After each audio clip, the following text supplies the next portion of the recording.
kade emlungisele indaba zaRafu wakhe. Awuthi ngixoxele nasi story zomngani wami owaphukile uRafu. uRafu ka 3 million wangijikela ngesecond. Ngangitshela ukuthi umfowethu ngoba ukuthemba umuntu bafethu letho simi kanje naka nganginomngani bafethu engikade ngijolene naye kakhulu sizwana lo mngani lona ke wayekade ehlala kubo ehlala nomalume wakhe nogogo wakhe. So into eyenzeka ke wayekade waba sengozini yemoto. Uma ebasengozini yemoto lo mfowethu lona walimala kanzima wasebhalisela uRafu esibhedlela basebembhalisela uRafu. Ayi lo mfowethu lona ke bafethu ke emva lokho ke hamba bameli uma hamba bameli njalo ngaleso sikhathi umuntu ajolene naye imina nomuntu akazona naye akanayo ifoni mina nginefoni.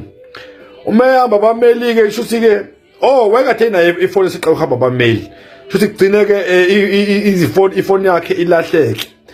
Emva lokho yena ke wayenayo inamba kammeli lona wakade emlungisele indaba zaRafu wakhe. Ayi emva lokho efonela ummeli wakhe ngasenaye inamba efonela ummeli wakhe bafethu umuntu engangithi mangihamba naye elokishini sambe ehambe ekhomba umuzi ethi yabo nje maphuma imali zakhe ufuna ukuthenga lo muzi okanjena yabona kumebona imoto ezothenga nemoto nami uzokuthenga le moto le yena ngibe nethemba phela yabo phela umuntu yabona manisazwana umuntu engana lutho bafethu umuntu uyajika. Ayi ufethu ke lona ke ana ngempela ngisho ukuthi mase valo silahle le phone efonela ummeli wakhe ngefoni yami emtshela ummeli wakhe ukuthi ucela ukuthi emshintshele inamba lapho phansi ebhalele uma emdinga uzomfonela kule namba le. Ana ngempela ummeli wakhe ejele ukufuna kweyami ifoni nje ngoba vele umuntu angadingi naye isikhathi esiningi hlezi nginaye ngaso sonke isikhathi nje yabo azibhemela naye shwelene naye and wakuseduze nasekhaya kubo nasekhaya la ngihlala khona. Ayi umfowethu ke lona bafethu wena impela ke ayi kuhambe ngiyinsuku ke fika usuku lokuthi uphume ke manje uRafu. Ayi nampela ummeli efoneke ummeli emtshela ukuthi ahamba ulungisa indaba zama bank account lungisa indaba zefoni abazomfonela kuyo yabo ngoba imali isizongena. Hayi nampela umfowethu ayingitsheleke lona umfonela efonini yami lo ummeli ayingitsheleke akanamali. Hayi engitshela ifisa ngicela ngumzambisa imali ukuthi ekwazi ukuthi ehamba uvula account 100 rand ayina ngempela ke ayimhlanganisise ke imali angisakubuza ehlanzisha kodwa khona yakhomuzi sayithola nje imali sithola 100 rand mina naye sobabili ngamphelezela sahamba sa ebank safike sawuvula account ayina ngempela ke yavula account wavula FNB wavula FNB ana ngempela approve ke bank sasenda izinto ke mina nje ngimsiza lo muntu onganalo sonolwazi kahle kulezi zinto lezi zomafoni ezinto kanjalo mina ngimsiza sendela ummeli ke ummeli wakhe somthina ama bank details ebank ayantshela ummeli ukuthi hayi imali izophuma ngeke kuphele 3 weeks ingaphumanga abangeke imali senizwile ukuthi izophuma kodwa lo mfethu siplan ukuthi engibuza ukuthi nayi iziphinda weRathi kumele sihambe entshela ukuthi mina ngaleso sikhathi ngathi ngingagibela ke ibhanoyi entshela ukuthi ke ufuna ukuthi nayo express ukugibela ibhanoyi sihambe nje sekogoli that's this and that yabo ngivume nami ukuthi hayi no sizohamba futhi si experience impilo. Hayi kube mnandi ke nampela siplaneke impela into enkulu umalume wakhe kade emhlupha umalume wakhe ayida kodwa emhluphe ke emthuke umtshela ukuthi kukubolana akusikhona kwakhe yabo uma wakhe wayesashona lo ugogo engenayo power yokumlwela umalume ngoba nje no malume. Hayi so esho ukuthi umalume wakhe njengeke uma ephukela izimali uzothenga umuzi uthatha ugogo wakhe ngoba ngeke ekhande lo la ngoba umalume wakhe uma egogo eseshonile uzophinda udle lo muzi yabo. So hayi ngempela ke yabo kuyiplan nje right. Hayi bafethu ke ayi khambe insuku asihleli ngelinye ilanga ngoba sakade sibhemela insangu sabhema nami engakakhola hleli ngaphansi kwesihlahla ilanga lashisa yabo ilanga le November lishisa ilanga yabo sicobekile sibhemela insanga kodwa kumali sasingenawo ugwayi futhi lo langa lelo. Hayi lo mfethu lona ke emva kwalokho sisicela ukuthi sifune ugwayi. Hayi lo mfethu lona mase ngibuza ukuthi manje esikime na ikuphi phela singadayisa khona amabhodlela yabo wathi lo mfethu ikuphi lapho khona wathi lo mfethu ikuphi lapho sathola khona amabhodlela ka drink namabhodlela ka beer khona umuntu ongamaziyo othenga amabhodlela ka beer ngathi mina amabhodlela singawathola lapha nalapha yabo ana ngempela ke ayithi mfethu hayi ngihambe ngewazama ngihambe ngempela ngewazama sesifuna imali yagwayi ke manje sikwazi ukuthi sibhemele bathi sibhemele vele insana Angibuye nawo esokwazi amabhodlela nizowahambisa angempela ngibuye nawo amabhodlela kumosa amabhodlela awu4 yabo ayibhodlela lodwa lihlanu yabo sibanze okay ngoba vele uphuma ugwayo uthula yabo ugwayo useyishuma lezo insana anangempela ke bafethu ehamba futhi basahambile lo futhi engishiye la sisahleli kubo ngaphansi isihlahla engishiye la kubo ngaphansi isihlahla ehambe lo futhi lo esawufuna lo gwayi ke manje lamabhodlela ekuvele kungena imessage ayimingena imessage la ebheki hayi vele ithi na 108 yabo ithi it's 1.8 yabo engqondo nami ngithuke ngiyibona imali ngicela ngitshela mhlawumbe scam hayi mase kumnxa imali nofethu lo engqondo nami ngitshela mina ukuthi njoba ithi 1.8 million ngitshela ukuthi mina 180,000 yabo ngivele ngaba confused nje bafethu nami ngendlela engayazi hey ngihlale vele ngijuke ngibe manzi qala ukubona imali engaka nje yabo qala ukubona imali engaka ireflect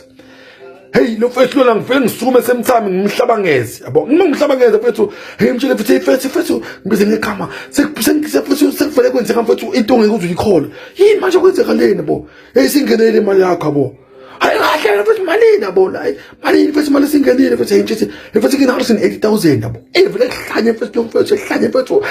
lahle kwagwaye lo uphethe fethu vele kule fethu kube ngathi kwathandiza nje ngebhano ikule fethu namana fethu mana sokwenza njani fethu ngizombuza ukuthi njani yabo fethu sala ndikhadi fethu ayina ngempela sigijime fethu gijima ndikhadi fethu baba fethu sinimali usukazi gibele fethu sifike emall hayi futhi ngithi manje phezulu ubalo sinimali yangazi xeshe ngithina ngidaba ukuthi ubalo sinimali somuntu sambe nje angenyawo seduze kablala futhi esizothenga khona ebone sokiba khona imali bafethu umuntu bethola imali right ke ngempela ke futhi lona hayi okodwa ngiyakhumbula ukuthi sathi sesihamba endleleni sahlangana nomuntu futhi wakade kunamakhanda ngasekhaya lo mfethu lomahlangana naye hayi uphethe umshini usiyashayisa lo mfethu lo mase siyambuza ukuthi awuswashisa njalo elikaje ethi nayo yashisa ngazi ukuthi ayefuna ukuyapha yabo amathi khulube mina futhi sina mfethu lo mfethu ungenelwe imali engaka egcozi zama ngemali engaka sifuna ukugibela sami sokhipha imali emall yabo mfethu ngempela mina yamfethu siphubele imali omlenze wakhe mfethu yabo ayo mfethu ngempela ekhipha uRand nje engenankinga ethi hayi yabona lo uRand wami ke bafana ngifuna ukuthi ubuye noma usu100 yabo mfethu ayinginasho 1000 usho lo mfethu nemali engqondo nami sicabanga ukuthi njalo 180,000 ayisambe masigibele simo siseteksini engene nohlala ngemuva mina ngihlela ngaphambili hayi mase ngisise ngihlela eteksini siyahamba iteksi yabantu ibhemo la ngikhipha ifoni mangikhipha ifoni ayingithi ayothi ngiphinde ngibuye le mali angikholwa ukuthi angayakholwa ukuthi ngiphinde ngibuye le message futhi hayi anangempela ngiyibuka mangithi ngiyibuka ifisa manje ngithi ngiyabhala hayi ngeke akusi 180,000 lo 1.8 million ngivele ngithi hayi uzingamtsheli lo mfethu wabani uzovele ehlake lo mfethu la eteksini awudile kuze wonke umuntu manje ukuthi abantu baphukile ngemali kanje nakanje sisahamba yosibheke emoli lo mfethu lona usangelokho engithembisile ukuthi na mfethu njama sesiwinile mfethu sesiphumelele mnganami sesiphumelele yabona manje sophiliphile siyithandayo yabona mina okay mfethu kulungile mnganami ayisambe nayo impela ifika itaxi efika sehlise emola ayisambe sefika ATM emasifaka iATM mfethu ethi na fika abantu bamile ulayini la ku-ATM yabo esikho mfethu lana ngicela ingenisa uzonikeza 1,000 donke yabo lapho njalo usho le mali lena esengumtshelele mina ukuthi 1.8 million le mali yabo abantu bethu uyadlala ke lo mfethu lona yena ngempela ke sibekezeleke lokuthi sihlale nikhiphe lo masenteni thina sifuna ukhipha la ngempela lapho sihlala lapho nikhiphe lo masenteni sifuna ukhipha la ngempela yabo ayohambe ulayini uhambe ulayini uzofike kulayini kuze kufike kuyeke ayengene ke efike ngibize ukuthi ayasizini yabo ngize nami ku-ATM ayifike toboza ngithi mina ngikhipha manje ngikhipha 50 simangokwazi phela phuma 50,000 la ezikhipha leyo ezophuma ana ngempela ngishaya ngithi mina imali ezophuma ana phela ukhala umshini yawazi umshini ukhipha imali eningi lokubalile ayiphuma ithi imiphuma imali mfethu umuntu ithathi le mali la iyithaqa iwise phansi around ethi esizwa yibhosi newe musukuyibukisa ngabantu manje so sibazo inkuzi nxa yakho yabo exesha ingeka mina nguphethe kuMotsep yabo kona manje akasangizwa ke manje bafethu imali yamshintsha umuntu uphathwani lo okwakho ngicela ukuthi ulike le story ungifollowe emva kalokho ngizophathana no part 2 uzoza ukuthi lo mfana wayidla kanjani imali 3 million waka Raf waphela kwangathi akaze benalutho sharp. Awuthi ngoxoxela. Oh bafowethu ngiyaxolisa ukuthi ngihamba isikhathi eside nendaba yami ngingabuyi nayo bengisawufuna nali iqhawe lami uyeke lo 3 million mamiliyoni uyumngane nami lo order 3 million bafo abantu bayakwazi bebeshoda ngesithombe sakho obabingelele abantu ba TikTok sanibona babingelele bayabuza abantu ukuthi u3 million mfowethu wawudla 4 months wangempela. Hey ngiyayisola kuyimanje bokani ngilala endlini enjani nje ngiyambulelwa nempahla kumanje anginalutho ngicela ningisize bokani indlami ngilala kuyo kodwa ngadla 3 million wonke within 4 months. Intombi yakho iphi kuyothiwa yafi intombi yakho? Ngathandana nekhalathi la ngishiye usuphelile 3 million impilo yabuya lapho ukuthi kanti impilo inje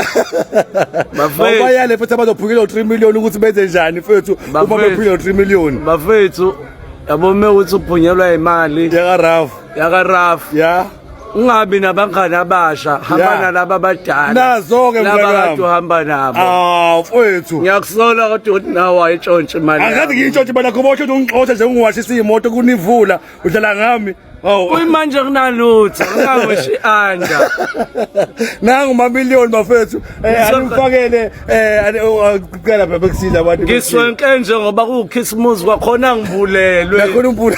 kwakhona ngibulelwe anginalutho bengakusiza ngani abantu bathi basizana ngisacela bafethu ningisize uNkulunkulu uzonibusisa nami yebo bekusize ngani ningisize bafethu ngibuyisa impilo yami ukwazi ukuthi ebuyisa impilo kahle ukwazi ukubuyisa impilo kabusha bafethu ngisacela umuntu ozophunyelwa imali bafethu engadlala abantu abasha eqhubeke nabangani bakhe abadala nazi abangani abasha abalimazanayo bafuna uphass 12 abantu ba TikTok ngicela ukuthi ubuye uzobaxoxela ubathemba izobuya nini ngizobuya ngesikhathi engizobuya ngaso njengamanje sengiphuza ngisho isikhathi mfethu angiphuza ngisho isikhathi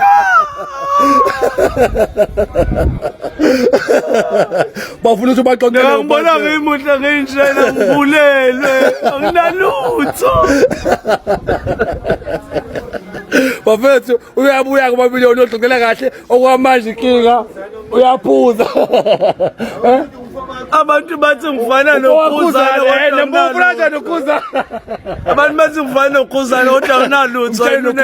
bemtheke umtheke nokhuzana ezokufuna iwele lakhe mtshela ukhuzana kutheke khuzana ngicela ubuzo ngilanda bhuti wami bese ngikunda ikhathi njengawo uzobona ukuthi siyafana uyabuya ke no part 12 bafethu uzonixoxela no part 12 njengamanje usaphuza bukani umkhukhu wami unjani mubi kodwa ngadla mamiliyoni bukani umkhukhu wami mubi kanjani uyabuya ke bafethu no part 12 uzonixoxela ngifuna uxoxa uyena part 12 ngoba lokhu ningihlupha nje uyena uzonixoxela part 12 umese sopo wona namhlanje sekubhede kakhulu ziyabuya lapha kuyaphuza indlela engakazi izibona mamiliyoni bathembise ke futhi ukuthi uzobuya no part 12. I'll be back. At least ngisakwazi ukukhuluma isingisi. I'll be back. Oh bafowethu subscribe to this channel.